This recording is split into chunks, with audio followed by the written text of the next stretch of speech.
How far have you progressed on your spiritual path? This question often accompanies those on their journey of spiritual cultivation. Dear friends, throughout the path of spiritual practice, perhaps the question most people hold in their hearts is, how far have I progressed in my spiritual practice?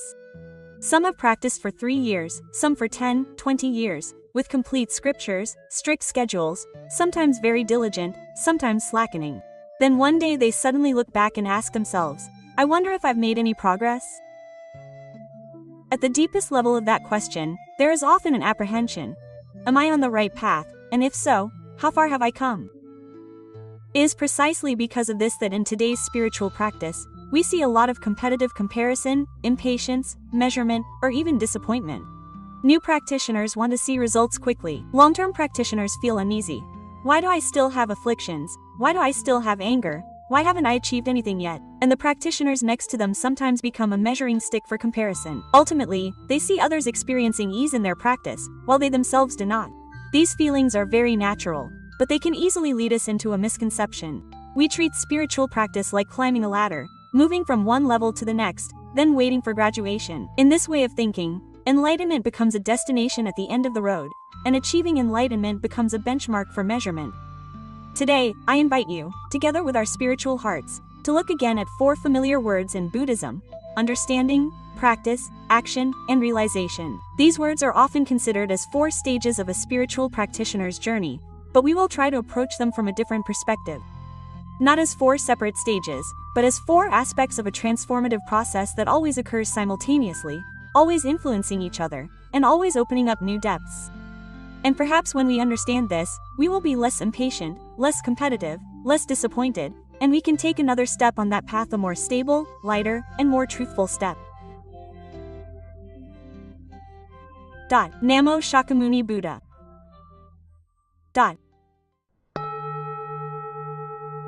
Misconceptions on the spiritual path. Less than control 100 greater than dear friends. Before delving into the 4 stages of faith, practice, realization, and enlightenment, we need to address some very common misconceptions. These misconceptions are like subtle prejudices hidden in the minds of practitioners. If not removed, the more you practice, the more tired you become, the more you feel something is wrong, and the more disappointed you become. The first misconception is that practice is for achieving results. This mentality is very common nowadays. We are used to going to school, having first grade, second grade, intermediate school, university, graduate school, or we are used to exercising, having to lose a certain number of kilograms after 30 days, or in business, having to achieve a certain percentage of growth after 6 months. Therefore, when entering the spiritual path, we unconsciously bring this results-oriented thinking into our practice and ask questions like, how many times a day do I recite the Buddha's name? How many minutes do I meditate? How many scriptures have I chanted? Quote, and then we compare. I've been practicing for a year, but why am I still angry? Or why does that person who practices less seem more peaceful than me? Quote, when practice becomes a race for achievements, the mind cannot be at peace. Because the mind is always focused on something not yet achieved instead of living with what is present. The second misconception is that realization is the end point. Some people think that achieving enlightenment is the final destination, like climbing a mountain to the summit and then it's over. But in Buddhism, realization is not like planting a flag on the mountaintop, but rather like reaching a higher place to see that there are still new mountain ranges ahead. Each realization is a deeper understanding, a deeper letting go, a lighter feeling, and from there, one must continue to learn and practice further. If you see realization as the end point, practitioners are very easily disappointed when they still experience afflictions. Conversely, if you see realization as small milestones along the way, then every time you reduce a little delusion, a little anger, a little attachment, these are all truly precious results. The third misconception is that the 4 steps occur in order and do not repeat. That is, thinking that you believe first, then learn, then practice, then realize, and after realization, you no longer need to believe or practice anymore. This is a misunderstanding because it applies linear thinking to something that is inherently cyclical. In reality, belief, understanding, practice, and realization are always simultaneously present. A person with correct belief will experience small realizations during practice. These small realizations reinforce belief, which in turn promotes deeper learning. Deeper understanding leads to more correct practice. Correct practice opens up new realizations. It's a cycle, but each cycle moves upward, not returning to the same place. These misconceptions don't immediately lead us astray, but they make the path dry, tiring, and burdensome. Once these misconceptions are removed, spiritual practice becomes lighter and more natural. Less self-pressure, less comparison with others, less longing for what hasn't come, less regret for what has passed. When the mind is no longer bound by these prejudices, the four words belief, understanding, practice, and realization begin to unfold, and we truly enter the essential part of the Dharma. Namo Shakyamuni Buddha.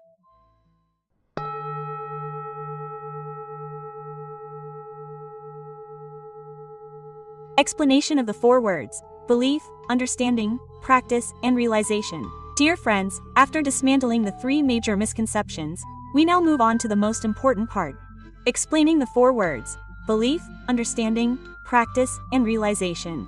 Not as academic terms, but as very practical psychological experiences of modern practitioners. We will not only explain the definitions but also examine how these four words operate in daily life, in conflicts, under pressure, in family, at work, on social media, in moments when suffering truly arises. Only by placing these four words into real life can we understand the vitality of Buddhist teachings.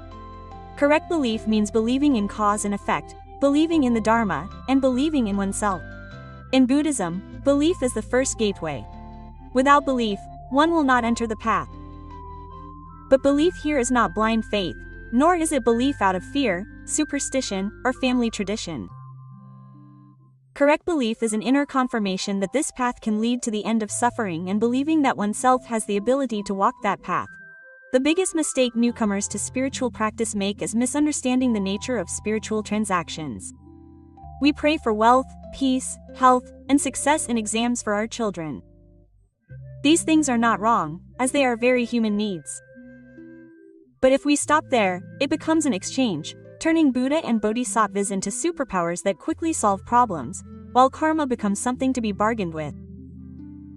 This way of believing does not lead to liberation but only makes people dependent on external power. Another extreme is intellectual skepticism. People who learn a little science, read a few skeptical books, then deny karma, deny reincarnation, deny the practice of cultivation, thinking they are rational, but in reality, it is also a form of reverse superstition, believing in their own limited knowledge. Both extremes, one superstitious, the other skeptical, do not understand the true nature of faith. True faith has three very important aspects. First, believing in karma, that you reap what you sow, not due to divine reward or punishment, not due to random luck, but due to cause and effect. Second, believing in the Dharma as a solution to suffering, that the Buddha's teachings are not just empty philosophy but a method for dealing with suffering. Third, believing that you have Buddha nature, that is, you can change, you are not born fixed as you are. When people believe in karma, they complain less and blame others less. When they believe in the Dharma, they are willing to learn and practice. When they believe in themselves, they don't give up. The signs of a person with true faith are very clear. When faced with adversity, they don't complain, they don't blame, they don't attribute it to chance. They quietly ask themselves what kind of karma they have sown. That question is the beginning of wisdom. The transformation from ignorance to liberation is like that. In addition, true faith also gives rise to something very important, the desire to learn. People only learn what they believe in. When faith is strong, the mind automatically wants to know more, to understand deeply, to unravel things that are unclear, and that is the door to liberation. The second step is not insurmountable. Without depth, understanding will be shallow. Without strength, action will be weak. And without continuity, the practice will not last long. Therefore, faith is not just for beginners, but a lifelong endeavor. Faith must reach a point where there is no more doubt, no more hesitation, and no more searching for other paths. At that time, the mind will be deeply at peace and the path will open up widely. Namo Shakyamuni Buddha.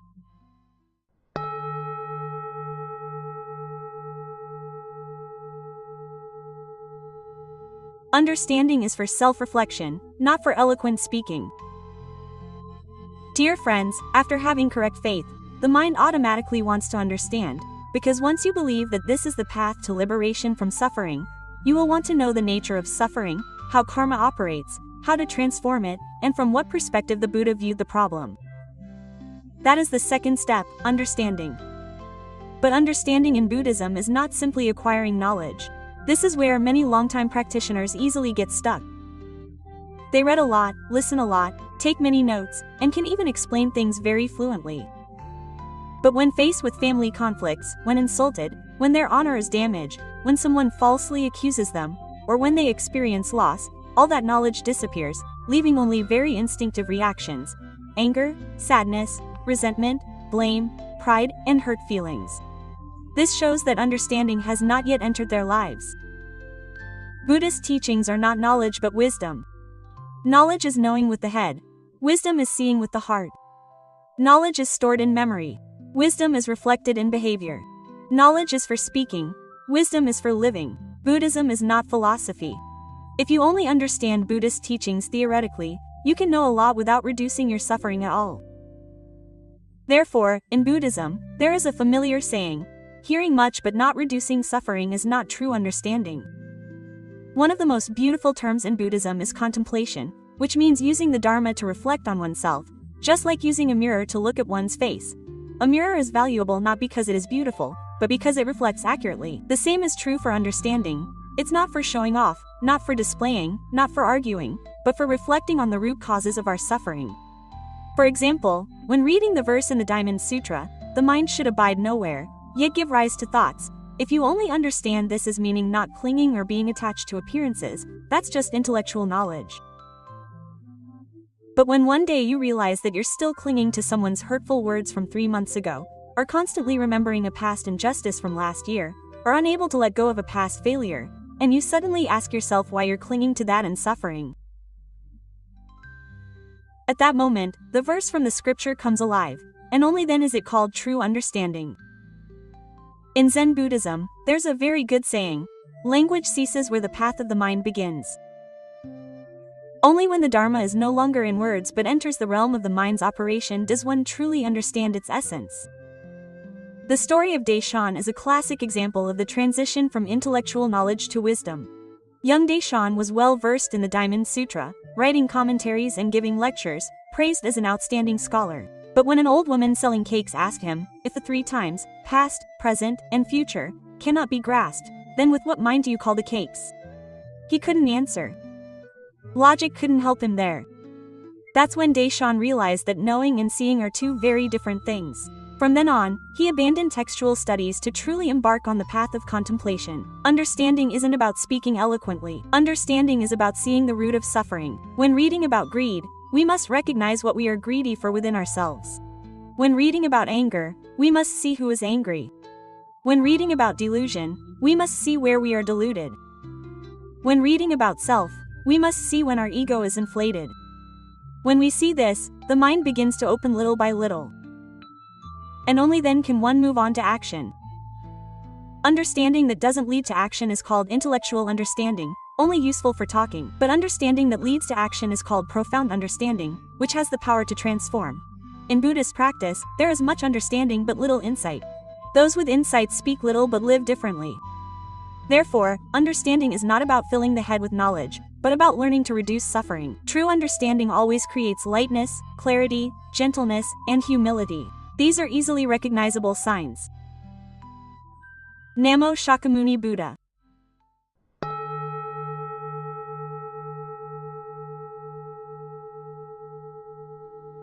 Practice transforming reactions. Practice as soon as afflictions arise. Dear friends, when you have understanding and begin to gain insight, the mind will naturally want to practice. Because when one sees the mechanism of suffering, one will want to try to transform it to see if suffering decreases. That is the 3rd step, practice. But this is where many practitioners today get stuck. They are stuck because they misunderstand that practice is about performing many rituals, increasing meditation time, accumulating merit, and earning good karma points. Those things are not wrong. Rituals have value, meditation schedules have value, and spiritual practices have value. But if it only stops at the form, it is not true practice. Practice in Buddhism is transforming the operation of the mind, not just transforming external behavior. Words and actions are the visible part, while the hidden part is the motivation, reactions, habits, and psychology. If the hidden part does not change, then the visible part, though beautiful, is not sustainable. Buddhism calls this inner precepts, not just outer precepts. Therefore, a person who practices correctly is not someone who does many things, but someone who can transform afflictions in real situations. For example, someone might be very gentle at the temple, but at home, if someone says something that offends their ego, they immediately erupt in anger. In front of the Buddha, they may be very respectful, but on social media, they argue about right and wrong without restraint. During an hour of chanting, they may be very solemn, but when something displeases them, they immediately judge, complain, and become upset. This shows that the rituals are not wrong, but the afflictions have not been addressed. True practice begins when afflictions appear. Without afflictions, there is no practice. Afflictions are the most valuable objects of practice for practitioners. Therefore, the Bodhisattva said that where there are obstacles and afflictions, that is where we practice the Dharma. Reality shows that people rarely suffer because of circumstances, but rather because of how their minds react to those circumstances. Therefore, practicing the Dharma in this era cannot be confined to the temple. It must be practiced in the kitchen, in the office, at the airport, in the hospital, during family meals, in stressful meetings, when stuck in traffic, or even in the comments section on social media. That is where true suffering manifests itself. Practice has 3 stages.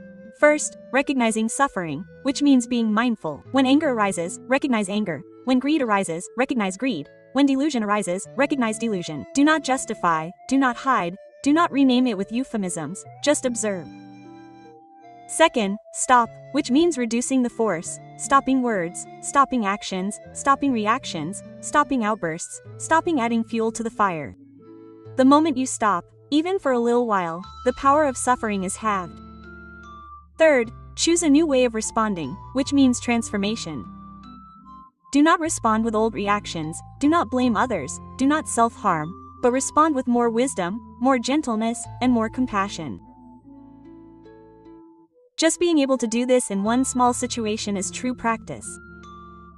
Some might ask, but isn't that too small? Not at all. All great suffering is nurtured by small, repeated reactions. For example, a very common situation. You're waiting in line at the checkout counter. Someone cuts in front of you, and anger arises. If you don't practice, you'll react verbally. Get in line. If you practice but haven't understood, you'll suppress it to maintain a calm demeanor, but inside you're seething. But if you practice correctly, you'll recognize, anger is arising, and then stop. Then ask yourself, do I really need to let someone else's actions control my mind? Then you can let them go ahead. The mind becomes peaceful, and the suffering is not further nurtured. It sounds simple, but it's a huge transformation. Because when you practice like this, you are no longer a victim of ignorant reactions. The sign of correct practice is not the absence of suffering, but that suffering no longer carries one away as before. From anger lasting 3 days to only 2 hours. From sadness lasting a month to only an afternoon. From attachment lasting a year to just a few breaths. That is a very real and beautiful transformation. And it is from these small transformations that practitioners begin to experience enlightenment, that is, moments of insight, deeper understanding, lightness, letting go, and seeing clearly. Namo Shakyamuni Buddha.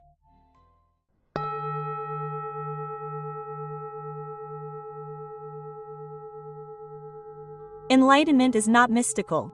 These are moments of reduced delusion. Dear friends, after practicing for a while, practitioners will begin to have very special moments.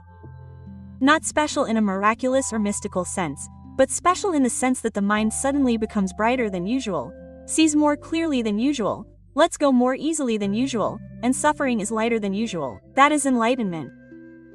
Enlightenment is not suddenly opening the divine eye, reading other people's minds, or seeing strange realms. Those are images added by worldly people, making the path of practice distant and unrealistic. In Buddhism, enlightenment is the inner confirmation that the Dharma works correctly and that transformation is real. Enlightenment can occur in very ordinary moments. For example, a person who was previously very easily offended, becoming sad all day if someone said something slightly wrong. After a period of observation, one day someone says something harsh, and suddenly that person feels a touch of irritation in their heart, but it doesn't erupt, doesn't boil over, doesn't cause sadness. They just see it clearly and then it passes. That moment is very subtle, but it is enlightenment. Or a person who is often angry with their children, getting irritated after only 3 sentences. After a period of observation, one day seeing the child clumsily doing something wrong, suddenly their heart softens, understanding that the child is learning. The anger doesn't appear, only compassion remains. That is also enlightenment. Or perhaps someone with a habit of regretting the past, constantly thinking about what ifs, sits down one afternoon to drink tea, watching the sunlight, and suddenly realizes that the past no longer holds them captive, and the mind naturally accepts what cannot be changed. That moment is an experience. These experiences are small, but small doesn't mean insignificant. In Buddhism, there are no small experiences, only those who underestimate them, and it is this habit of underestimating that causes practitioners to lose motivation. Experience is not the end point.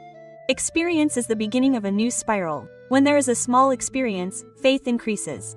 The Dharma truly has an effect. Increased faith leads to deeper understanding because the mind wants to understand more. Deeper understanding leads to stronger practice. Stronger practice leads to another experience, but at a deeper level. That is why the ancients said that the path of practice is a path without end, yet it never repeats itself. In the story of the sixth patriarch Huineng, when he heard the phrase, "should not dwell on anything while giving rise to the mind," and attained enlightenment, what is remarkable is not the miraculous nature of the enlightenment itself, but that afterward he still chopped wood, milled rice, and cooked meals. Enlightenment does not make one leave the world. It makes one live in the world without being bound by it. And that is the true spirit of the Dharma. Faith, understanding, practice, and experience are like a spiral moving upward. Here, we can clearly see that faith, understanding, practice, and experience are not four separate stages. They are also not four steps to climb and then leave behind. If we liken the process of practice to planting a tree, then faith is like the roots, understanding is like the trunk, practice is like the leaves, and experience is like the flower. All must coexist for the tree to live. No part is ever finished and no longer needed. In reality, even a small action can contain all four steps. For example, in a moment of chanting the Buddha's name, believing that chanting is beneficial is faith. Understanding that chanting is to calm the mind and reduce distractions is understanding. Actually chanting is practice, and during the chanting, the mind suddenly becomes more peaceful. That is experience. The four steps appear simultaneously, not sequentially. Similarly, in an everyday situation where someone criticizes you, knowing that the arising emotions are a consequence of ego attachment is the understanding. Believing that you can handle it in a way that doesn't cause harm is the intention. Taking a breath and not reacting as before is the action, and the mind becomes lighter instead of agitated. That is the realization. A new cycle begins again. When you understand this, the path of practice becomes flexible, without rigid rules, without forcing, without waiting for a certain time, without waiting for another stage. Everything can happen right here and right now. Namo Shakyamuni Buddha.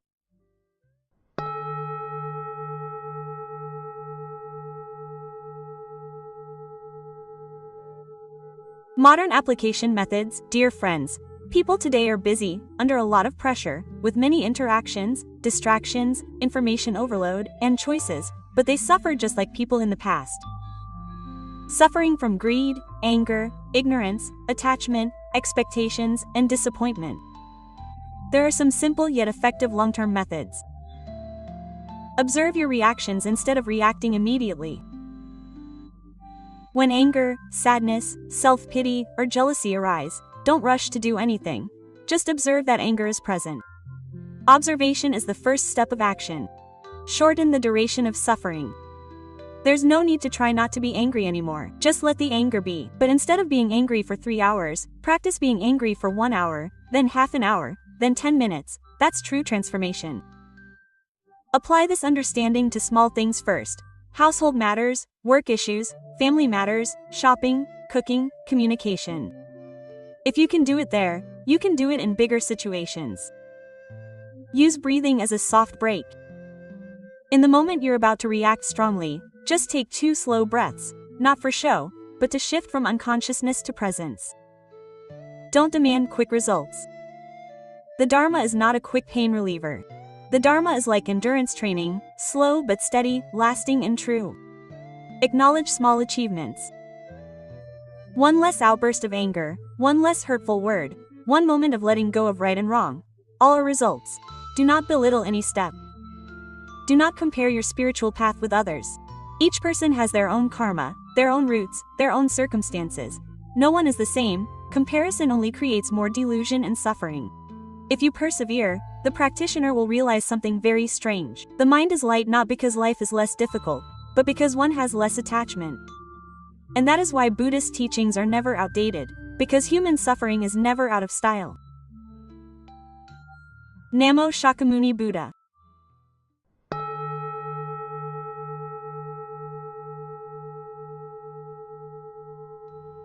Enlightenment lies in how we live each moment. If I were to summarize today's talk into a single idea, that idea would be that enlightenment is not in a distant place, but in how we live each moment. Buddhist teachings do not tell people to run away from life, but only teach how not to be bound by life. That is why in Zen Buddhism it is said, when hungry, eat, when tired, sleep, which sounds very simple, but to be hungry without greed, to eat without delusion, to be tired without anger, to sleep without worries is a profound transformation from within. One of the biggest misunderstandings of our time is thinking that enlightenment must be accompanied by supernatural powers and miracles. But if you look closely, the most miraculous thing is to live normally with a mind no longer troubled as before. To live like that is already a miracle. A person who is less angry, less envious, less attached, less resentful is a person who has attained enlightenment. And a society where people are less like that is a society moving towards peace and tranquility. Therefore, when walking on the path of practice, don't ask, how far have I come?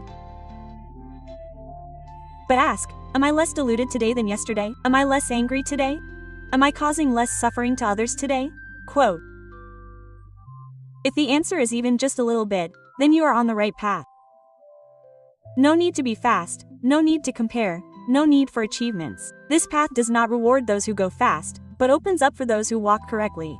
And most importantly, every time you see yourself regressing, don't be discouraged. It is the person who doesn't regress who should be worried, because they might be standing still without realizing it. A person who sees themselves falling behind means they have awakened a little, and they only need to awaken a little more for the path to reappear. Thank you for taking the time to listen to today's Dharma talk. If this talk touched something in your heart, please keep it in mind and practice it gently in your daily life. The Dharma is not meant to be simply believed, but to be lived authentically. I wish you all steady progress on your spiritual path each day, less suffering, and less causing suffering to others. See you again in future videos on the Tam Dao channel. Namo Amitabha Buddha.